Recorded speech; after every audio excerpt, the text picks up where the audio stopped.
রং খেলার পর শুধু কি সাবান বা ফেস ওয়াশ দিয়েই ধুয়ে ফেলেছো, তাহলে কিন্তু তোমারও স্কিনে এই রকম লাল লাল ছোপ ছোপ, ফুসকুড়ি, চুলকানি, র্যাশ হতে পারে। কারণ রঙের মধ্যে থাকা ক্ষতিকারক কেমিক্যাল তৎক্ষণাৎ আমাদের ত্বকে প্রবেশ করে এবং ত্বকের মধ্যে অয়েল প্রপার্টিকে শুষে নিয়ে ত্বককে একদম ড্রাই করে দেয়। হ্যালো বন্ধুরা, সবাই কেমন আছো? আশা করছি সবাই খুব খুব খুব ভালো আছো এবং সুস্থ আছো। সবাইকে হ্যাপি হোলি। আর সবাই কেমন হোলিতে আনন্দ করলে, এনজয় করলে অবশ্যই কমেন্টে জানাবে। আমি অনিন্দিতা চলে এসেছি আরও একটা নতুন ভিডিওর সাথে, নতুন রূপে সাজি চ্যানেলে তোমাদেরকে অনেক স্বাগত। হোলি খেলা শেষ, এখন রং তোলার পালা। আমরা সবাই ভাবি যে রং খেলার আগে ত্বককে ভালো করে ময়শ্চারাইজ করে নেব এবং রং খেলার পর ত্বককে সাবান বা ফেস ওয়াশ দিয়ে ধুয়ে নিলেই চলে, তাহলেই কাজ শেষ। তাহলে বলবো এটা কিন্তু একদমই ভুল ধারণা। আর তার ফলেই কিন্তু আমাদের ত্বকে এই রকম র্যাশ, ফুসকুড়ি, চুলকনি বেরোতে থাকে। আজ আমি তোমাদের সাথে শেয়ার করব তোমরা কিভাবে হোলি আফটার স্কিন কেয়ার করবে, যা তোমাদের স্কিনের ভেতরে প্রবেশ করা কেমিক্যালকে নষ্ট করে দেবে। আর তার পাশাপাশি থাকবে তোমাদের ত্বক একদম হেলদি ও ফর্সা, উজ্জ্বল, চকচকে। তার আগে বলি, তুমি যদি স্কিন ও হেয়ার রিলেটেড এইরকম হোম রেমেডিজে ইন্টারেস্টেড থাকো, তাহলে এক্ষুনি এই চ্যানেলটা সাবস্ক্রাইব করে রাখো, কারণ এখানে প্রতি সপ্তাহে থাকে স্কিন এবং হেয়ার রিলেটেড হোম রেমেডিজের বেস্ট ভিডিও।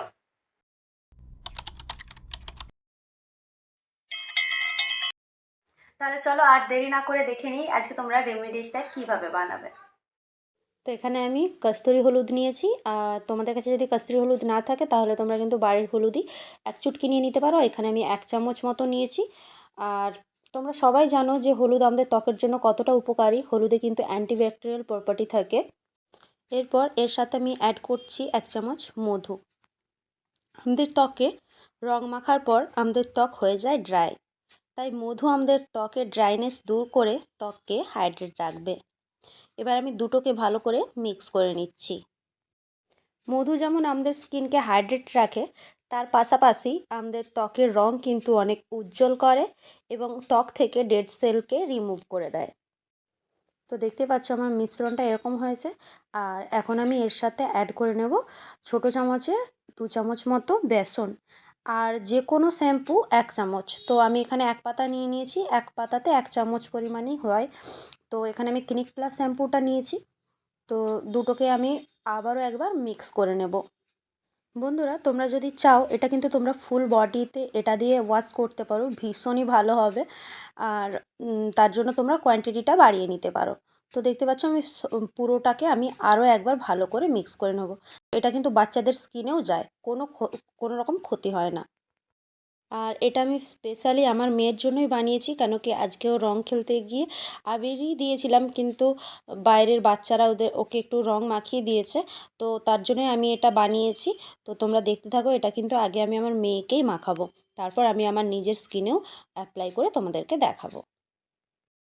তো বন্ধুরা দেখতে পাচ্ছ এখানে আমি মেয়ের ফেসে এটা অ্যাপ্লাই করে নিচ্ছি আর তারপর একটু রাব করে নেব, তাতে রঙগুলো এর মধ্যে উঠে চলে আসবে। আর তারপর আমি 5 মিনিট এটা কিন্তু ফেসের মধ্যে রেখে দেবো। আমার মেয়ে তো ভীষণই এক্সাইটেড, খুব এনজয় করছিল যে ফার্স্ট টাইম মায়ের ভিডিওতেও জয়েন করেছে। তো দেখতে পাচ্ছ আমি হালকা হালকা হাতে এটা একটু রাব করে নিচ্ছিলাম, তারপর 5 মিনিট রেখে দেবো। বন্ধুরা, তোমরা নিজেরাই দেখতে পারবে যে এতে রঙটা উঠে এসে এর কালারটা কিন্তু চেঞ্জ হয়ে যাবে। তো এখন আমি এটা ক্লিন করে নিচ্ছি। তোমরা দেখতেই পারবে এটা ইমিডিয়েট কালারটাকে তুলে দিয়ে ফেসটাকে কিন্তু গ্লো করে দেয়। ফেসের যে ড্রাইনেস থাকে সেটাকে কিন্তু একদমই থাকতে দেয় না।